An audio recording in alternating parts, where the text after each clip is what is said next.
Bienvenue à la série 16 de physique concernant les systèmes aussi. La deuxième partie de cette série, elle concerne la suite sur le pendule élastique.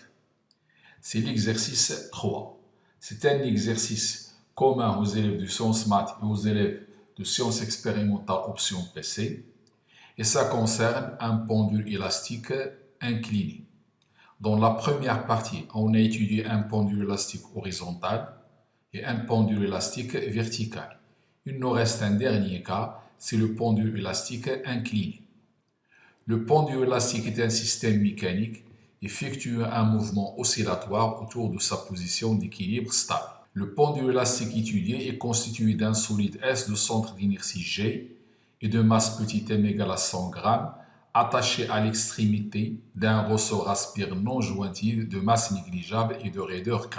L'autre extrémité du ressort est fixée à un support fixe. Le solide S peut glisser sans frottement sur la ligne de plus grande pente d'un plan incliné d'un angle alpha égal à 30 degrés par rapport au plan horizontal. La figure 1. On étudie le mouvement du centre d'inertie G dans le repère orthonormé R ou IJ lié au référentiel terrestre considéré comme galiléen. On repère la position de G à un instant T par l'abscisse X sur l'axe OI. À l'équilibre, G est confondu avec l'origine O du repère.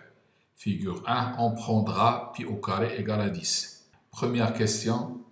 Déterminer à l'équilibre l'expression de l'allongement delta L0 du ressort en fonction de K, M, alpha et de G. On va donc étudier l'équilibre du solide S et en déduire l'expression de l'allongement delta L0. En prenant un schéma du pendule élastique sur le plan incliné. Dans cette position, et lorsque S est à l'équilibre, son centre d'inertie est confondu avec l'origine O. Mais le ressort il est allongé. S est soumis à trois forces. Le poids, la réaction perpendiculaire au plan puisqu'il n'y a pas de frottement, et la force de rappel qui est dirigée vers le haut. Donc on va considérer le corps S, il est soumis à trois forces. Le poids du solide, T, la tension du ressort, et R, la réaction du plan, comme l'indique la figure. À l'équilibre, la somme de ces forces est égale à 0. Ça veut dire P plus R plus T égale à 0. On projette cette relation sur l'axe OX. Cette projection va me donner Px plus Rx plus Tx égale à 0. Le Px, c'est mg sinus alpha. Le Rx égale à 0 parce qu'il est perpendiculaire à OX. Le Tx, c'est moins T. Avec T, le module de la force de rappel. T égale à K delta L0.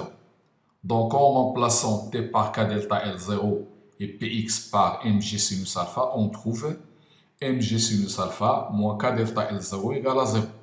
La question demandée, c'est delta L0. Donc, K delta L0 égale à mg sinus alpha, d'où delta L0, c'est mg sinus alpha sur K. C'est l'expression de l'allongement à l'équilibre en fonction de K, M, alpha et de G.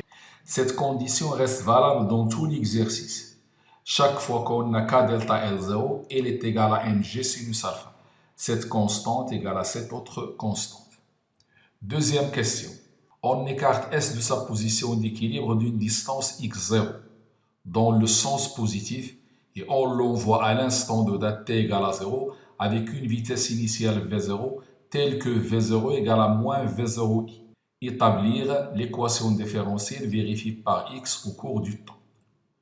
Donc, on a écarté le solide de sa position d'équilibre d'une distance x dans le sens positif et on l'a lancé avec une vitesse initiale dans le sens négatif. C'est-à-dire, on l'a monté vers le haut, c'est-à-dire, on l'a écarté vers le bas et on l'a lancé vers le haut. Donc, n'oublions pas que V0 ici, il est dirigé dans le sens opposé de I. Mais V0 est une valeur positive.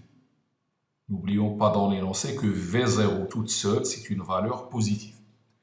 Pour répondre à cette question, on suivra la même méthode que les oscillateurs précédents. C'est-à-dire, on va commencer par un schéma qui me donne la situation du problème. Et après, on va appliquer la deuxième loi de Newton au solide S dans un référentiel terrestre considéré comme galiléen. Ça veut dire la somme de ces forces égale à MAG. Après, on va projeter cette relation sur l'axe OX, ce qui va me donner, comme tout à l'heure, Px Rx moins T égale à MAX. N'oublions pas que Px c'est Mg sinus alpha. Rx c'est nul, moins T égale à MAX. Donc, j'aurai Mg sinus alpha moins T égale M dérivée seconde de x. Maintenant, on va parler de T, c'est-à-dire la valeur de T, le module de T. Je rappelle que T s'écrit K delta L0 plus ou moins x. Et j'ai précisé dans l'exercice précédent que si l'axe et la déformation du ressort sont du même sens, on aura delta L0 plus x. Mais si l'axe et la déformation ont des sens opposés, j'aurai delta L0 moins x. Je veux dire par la déformation du ressort, je vais voir est-ce qu'il est allongé à l'équilibre ou bien il est comprimé. Donc le ressort il est allongé, donc il est déformé vers le bas. Et l'axe est aussi vers le bas, ce qui veut dire que T égale à K delta L0 plus x. Donc j'aurai T égale à K delta L0 plus x, c'est-à-dire c'est K delta L0 plus Kx. Je vais remplacer cette expression ici. Donc il sera précédé d'un signe moins Mg sinus alpha moins K delta L0 moins Kx égale à M dérivée seconde de x sur dt carré. On va maintenant revoir la condition de l'équilibre. Delta L0 égale à Mg sinus alpha sur K. Ça veut dire que K delta L0 égale à Mg sinus alpha. Cette expression égale à celle-là. Donc, cette quantité, elle est nulle. Il me reste donc moins Kx égale à M dérivée seconde de x sur dt carré, d'où l'équation différentielle du mouvement va s'écrire dérivée seconde de x sur dt carré plus K sur Mx égale à 0. C'est toujours la même équation différentielle. Que le ressort soit horizontal, vertical ou incliné, c'est toujours la même équation différentielle. Ce qui diffère, c'est que dans le cas d'un ressort vertical ou incliné, on doit toujours inclure la condition de l'équilibre et faire attention à l'expression de T, de la tension du ressort. Troisième question, la solution de l'équation différentielle s'écrit x égale xm cosinus 2 pi sur t0 t plus phi. Déterminez xm en fonction de x0, v0 et t0, ainsi que tangente phi en fonction de x0, v0, m et k. Premièrement, pour déterminer xm, on va utiliser les conditions initiales. C'est précisé dans le cours que xm et phi sont déterminés grâce aux conditions initiales. D'après les conditions initiales, la valeur de x est égale à x0. Donc, je vais écrire que x à l'instant t égale à 0 égale à x0 et je remplace ici t par 0, ça donne xm cos phi. Donc, j'ai deux inconnus, j'ai xm et phi.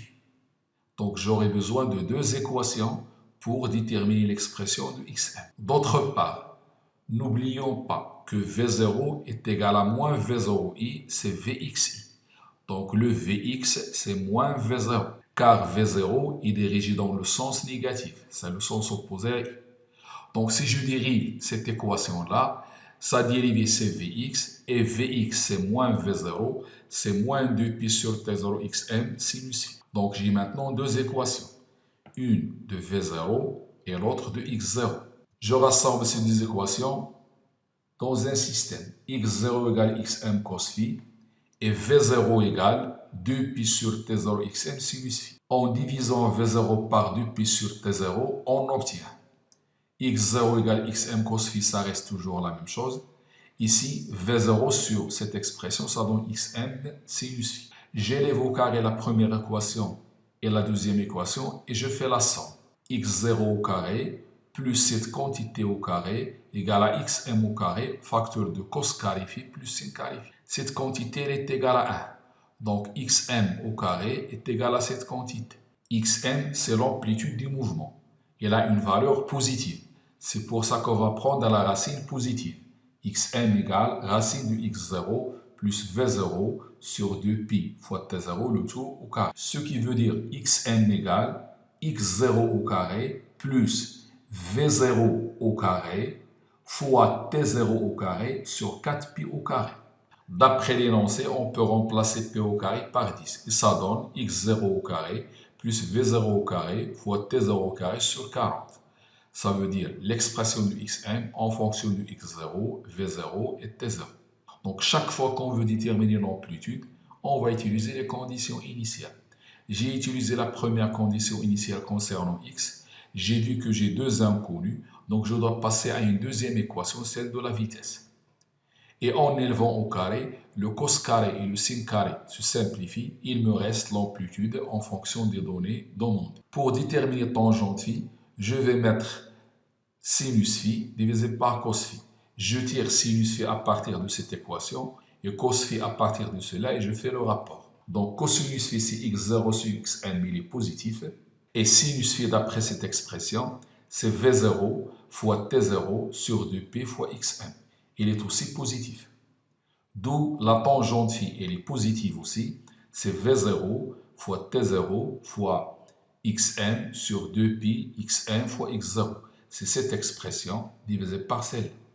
On peut simplifier par xn et on peut remplacer t0 sur 2pi par racine de m sur k. Ce qui veut dire que la tangente phi égale v0 sur x0 après avoir simplifié xn fois la racine de m sur k après avoir remplacé t0 sur 2pi. Exercice 4, c'est un exercice commun aux élèves de sciences maths et aux élèves de sciences expérimentales option PC. Il concerne un pendule élastique vertical. C'est une sorte de révision à l'exercice 2 déjà fait dans la première partie. Un oscillateur mécanique vertical est constitué d'un corps solide S de masse de 100 g et d'un ressort aspiré non jointif de masse négligeable et de raideur K. L'une des extrémités de ressort est fixée à un support fixe et l'autre extrémité est liée au solide S, comme l'indique la figure 2. On se propose d'étudier le mouvement du centre d'inertie G du solide S dans le repère OK lié à un référentiel terrestre supposé galiléen. On repère la position de G à un instant t par la cote Z sur l'axe OK. À l'équilibre, G est confondu avec l'origine O du repère, ROK, et on prendra pi au carré égale à 10 si c'est nécessaire. Donc on a un ressort, ça c'est le ressort à vide, sa longueur c'est L0. On lui accroche une masse, elle est allongée vers le bas, et G coïncide avec l'origine du repère. Lorsqu'on veut mettre ce corps en mouvement, on va le tirer vers le bas et il va osciller autour de cette position. À un instant t, il passe par la cote Z. Première question, frottement négligeable. On écarte verticalement le solide S de sa position d'équilibre et on l'envoie à l'instant de date t égale à 0 avec une vitesse initiale V0 égale V0Z K. La courbe de la figure 3 représente l'évolution de la cote Z du centre d'inertie G. Alors je tiens à préciser ici que le solide est écarté verticalement vers le bas, puisque à l'instant t égale à 0, sa cote c'est 2 cm. Donc il passe de 0 jusqu'à 2 cm. Donc on a fait bouger le corps S vers le bas. Puis on a lancé avec une vitesse initiale, donc on a lancé vers le haut. On voit que la valeur de la cote diminue. Ce qui veut dire que V0Z, elle est négative, car V0 est dirigé vers le haut. Et vers le haut, c'est le sens contraire de l'axe OK déjà donné dans l'exercice. Première question, déterminer à l'équilibre l'allongement delta L0 de ressort en fonction de M et K et de l'intensité de pesanteur G. On va utiliser la même méthode que l'exercice 2. Et on va considérer le corps S dans sa position d'équilibre. Il est soumis à deux forces. P plus F0 égale à 0. Donc, P égale à moins F0, ça veut dire que P et F sont de sens opposés, mais le module de P égale au module de F. Mg égale à K delta L0. Donc, delta L0 égale à Mg sur K. N'oublions pas que cette condition reste valable dans tout l'exercice. Question 1-2. Établir l'équation différentielle vérifiée par la cote Z du centre d'inertie G. C'est toujours la même méthode que l'exercice 2.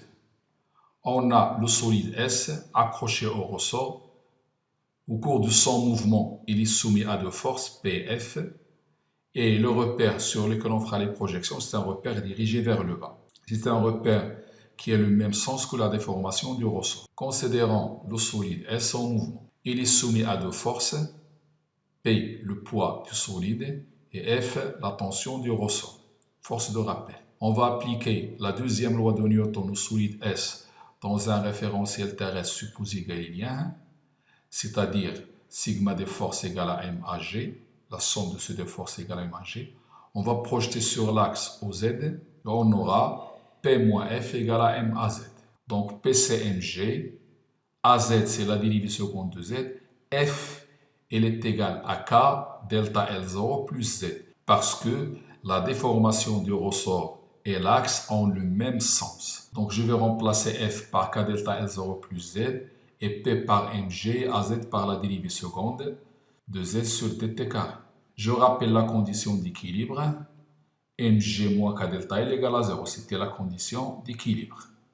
Donc il me reste moins kz égale à m dérivée seconde de Z sur dt carré. D'où l'équation différentielle va s'écrire de la façon suivante. C'est toujours la même équation différentielle. Question 1.3.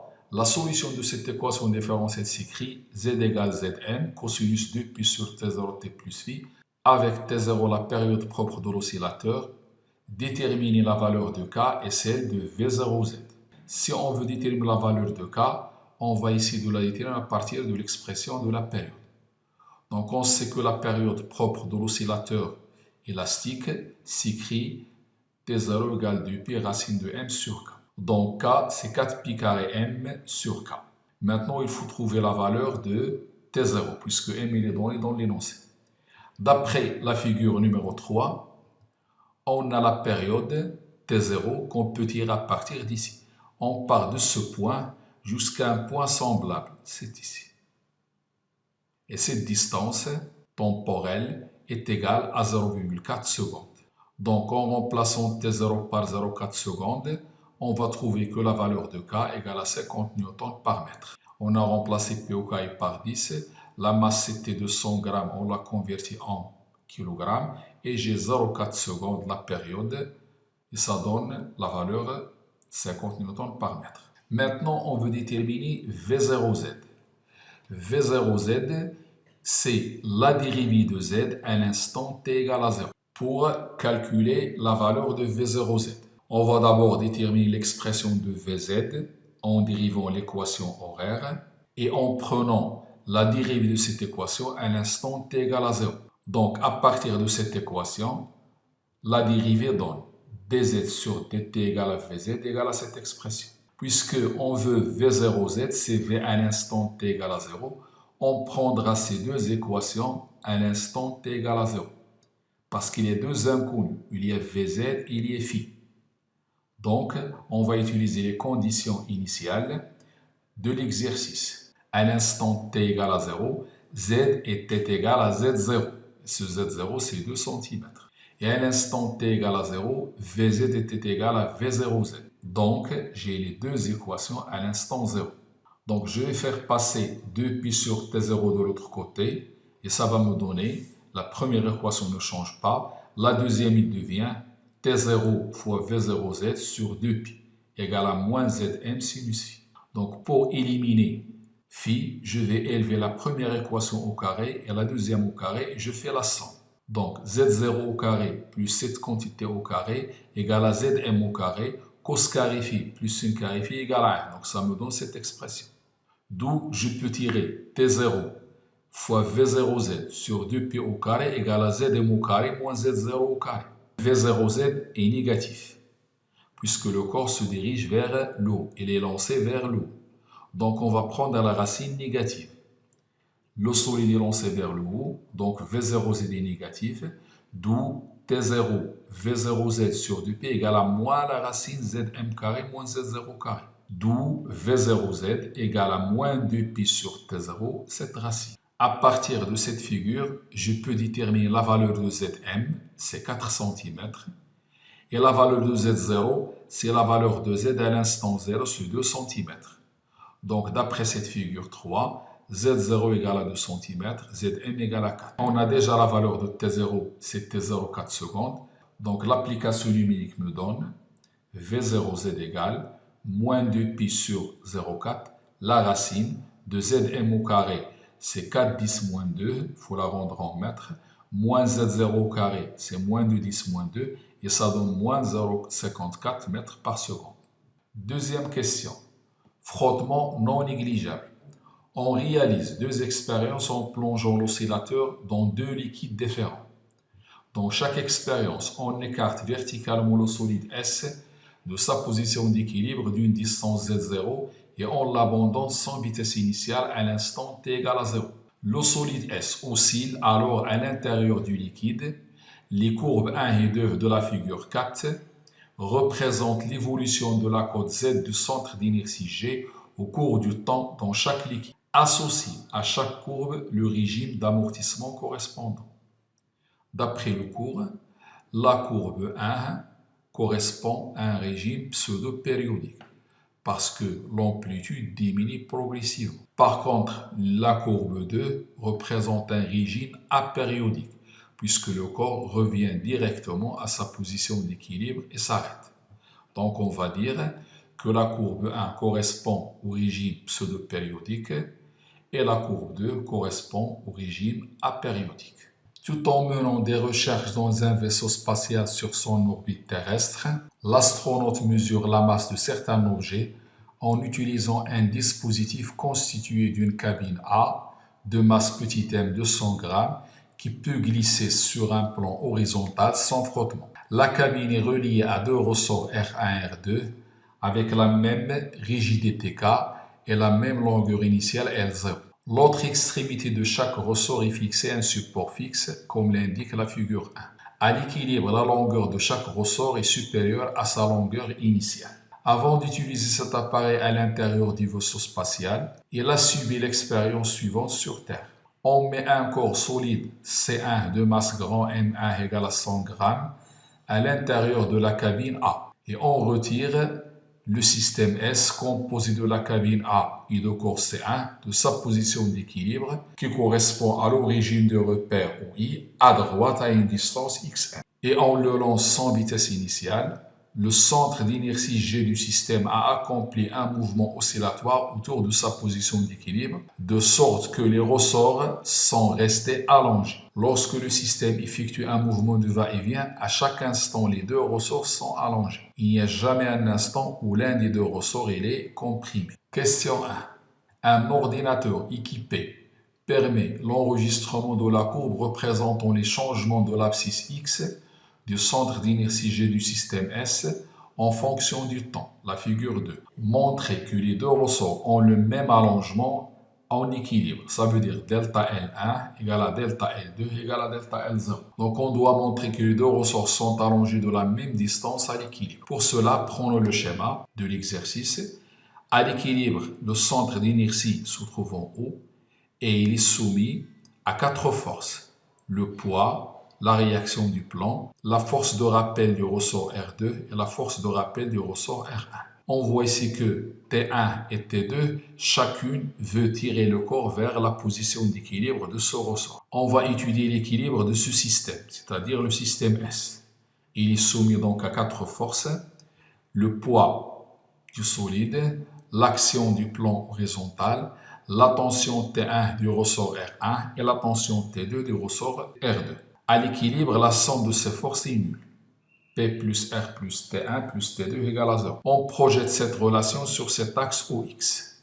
La projection de P et de R est nulle. Elle reste moins T1 plus T2 égale à 0.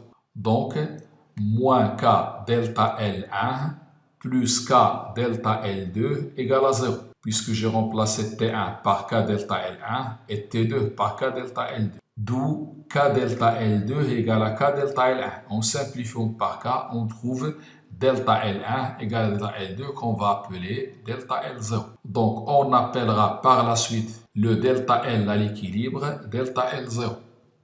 Deuxième question. Montrer que l'abscisse X du centre d'inertie du système vérifie l'équation différentielle suivante. On va donc appliquer la deuxième loi de Newton pour trouver cette équation différentielle. Voyons le schéma de la situation. On a les deux ressorts. Le système est soumis à 4 forces P, T1, T2 et R. Donc on va considérer le système S et on va lui appliquer la deuxième loi de Newton dans un référentiel terrestre supposé galiléen. Ça veut dire la somme de ces 4 forces égale la masse du système S fois A. N'oublions pas que le système S est constitué de la cabine de masse petit m et de solide C1 de masse grand M1. Par projection sur cet axe, on va trouver moins T1 plus T2 égale à petit m plus M1 fois A. Donc voyons maintenant comment on va écrire T1 et T2. Dans cette situation, l'allongement du ressort T1 a augmenté de petit x par rapport à celui de l'équilibre. C'est-à-dire lors du mouvement du ressort R1 a augmenté de x. Par contre, ce ressort, son allongement a diminué de x. C'est toujours par rapport à la position d'équilibre. Donc celui-là aura un allongement égal à celui de l'équilibre plus x et l'autre l'allongement à l'équilibre moins x. Donc T1 égale à K delta L0 plus x et T2 égale à K delta L0 moins x. On va remplacer ici T1 et T2 par leur expression. Donc moins K delta L0 plus x pour T1 plus K delta L0 moins x pour T2 égale à petit n plus m1 fois dérivée seconde de x sur dt carré. N'oublions pas que moins K delta L0 avec K delta L0 se simplifie. Donc il me reste moins 2kx égale à petit n plus n1 dérivée seconde de x. En divisant par petit n plus grand n1 et en faisant passer ce terme de l'autre côté, et par conséquent, l'abscisse x du centre d'inertie de S vérifie l'équation différentielle dérivée seconde de x plus 2k sur petit n plus n1 x égale à 0. Donc c'est toujours la même équation, une dérivée seconde plus k sur une masse fois x égale à 0. Troisième question. La solution de l'équation différentielle s'écrit sous la forme x égale à xm cosinus 2π sur t0t plus phi. 3.1. Déterminer à partir de la courbe la phase phi du mouvement. On va utiliser la courbe pour déterminer la valeur de phi. Ce sont les variations de x en fonction du temps et on va utiliser la condition initiale sur x de t. La solution de l'équation s'écrit toujours x égale à xm cosinus de π sur t 0 fois t plus phi. Et la vitesse va s'écrire la dérivée de x, c'est moins 2π sur t0 xm sinus 2π t t0 plus phi. Et on prendra les deux grandeurs à l'instant t égale à 0. À t égale à 0, x égale à 0. Donc, en remplaçant t par 0, on trouvera 0 égale à xm cosinus phi. D'où cos phi égale à 0. Donc, on a deux valeurs possibles, soit plus ou moins π sur 2. Et chaque fois qu'on a deux valeurs possibles pour phi, on passe à la vitesse à l'instant t égale à 0.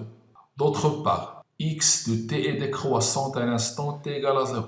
D'où cette vitesse à l'instant 0 est négative, puisque c'est la dérivée de x à l'instant 0. Donc, v0, c'est moins 2π sur t0 xm sinus phi. Et v0, elle est négative du fait que x est décroissante à l'instant 0.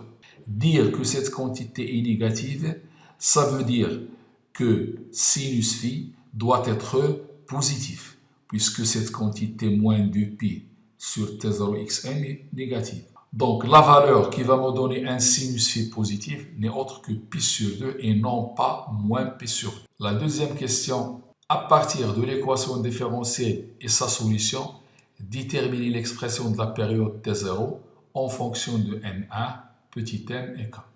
C'est-à-dire, on va prendre l'équation horaire, on la dérive deux fois et on la compare à l'équation différentielle.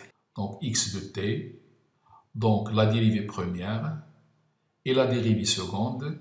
Et n'oublions pas que cette quantité c'est x, donc cette dérivée seconde, elle est égale à moins 2π sur t0 au carré fois x de t. D'autre part, l'équation différentielle va me donner une relation entre x de point et x. C'est-à-dire que x de point égale moins 2k sur n plus n1 fois x. Par identification, on trouvera que 2π sur t0 au carré égale à 2k sur petit n plus grand n. D'où la période c'est 2π racine de n plus n1 sur 2k. On a dit dans les autres exercices que la période propre c'est 2π, la racine de l'inverse de cette quantité qui est à côté de x. La troisième question, à partir de la courbe figure 2, calculer la valeur de k, on donne p au carré égale à 10. On peut déterminer d'après la courbe de la figure 2 que t0 égale à 1 seconde. Je commence d'ici jusque là, c'est 1 seconde. Et je connais l'expression de t0. En élevant cette expression au carré, on trouve que k égale 2π au carré fois petit n plus grand M1 sur t0 au carré. En faisant l'application numérique, c'est 4π au carré fois petit n plus grand M sur 1 au carré, c'est la valeur de la période. On trouve 2 newtons par mètre. Quatrième question, l'astronaute a accompli la même expérience en utilisant le même corset 1 et le même dispositif précédent dans le vaisseau spatial en orbite autour de la Terre. Il a trouvé la même valeur de la période propre T0. Que concluez-vous? L'astronaute a fait la même expérience que sur Terre, mais dans l'espace en orbite autour de la Terre. Et il a trouvé la même valeur de T0. On peut conclure que la valeur de T0 est indépendante du lieu de l'expérience. S'il dépend du lieu de l'expérience, on aura une valeur différente de la précédente. Dernière question. L'astronaute a utilisé le même dispositif précédent pour mesurer la masse M2 du corps C2 à l'intérieur du vaisseau spatial. Il a trouvé que la valeur de la période propre de l'oscillateur est T'0 égale à 1,5 secondes. Déduire la valeur grand M2. L'astronaute a changé le corps C1 par un autre C2 de masse M2. Donc la valeur de la période va changer puisque la période dépend de la masse des corps. Mais par contre, d'après l'expression précédente, la période restera toujours de la même forme. 2pi racine de petit m plus m2 sur 2k. Au lieu de m1, c'est maintenant m2. En élevant au carré, on va pouvoir tirer la valeur de m2.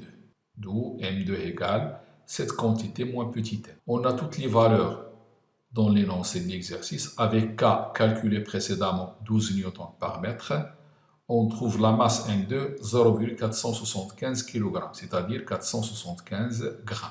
C'est la fin de la deuxième partie de la série 16 consacrée aux pendules élastiques. Merci de votre attention et à la prochaine séance d'exercice.